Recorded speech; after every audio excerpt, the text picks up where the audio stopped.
During the pandemic, a lot of people were told that you should have a little more, be able to produce your own food a little bit more at your house. And I remember my parents, they always had a nice garden. My grandparents had twice as large. We barely have anything, a couple of planters. But I do get a lot of people, they want to know, when you produce a lot of stuff, like for example, you have your tomatoes, you have your cucumbers, you have your strawberries, and so on and so forth, is you have a few options about what you can do with it. And the big two that people are hearing is that you can can something, or you put it, you put it in your mason jar, or you freeze it. And then there's kind of different things you have to do for each one. From a nutritional standpoint, what's the difference between canning and freezing fruits and vegetables?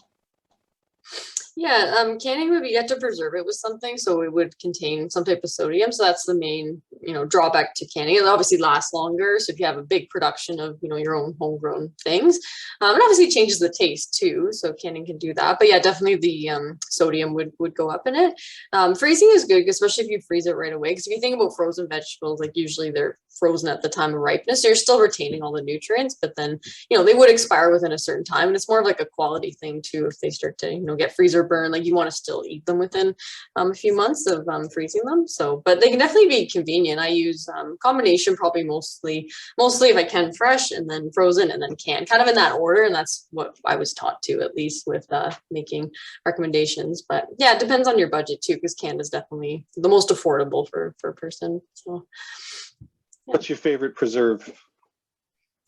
For like canned stuff, or just yeah. So something that somebody makes, from their own garden. Yeah. Well, I really love pickles, so that would be my go-to. Yeah. I include those. My dad, or beets, actually. Yeah. My dad had my wife loves beets for sure, and relish. My dad had this fabulous Polski Gorky recipe for pickles, and it was fantastic. And I think that came down from his grandparents or something. So it's a whole family secret thing. So that's all good. Thanks very much.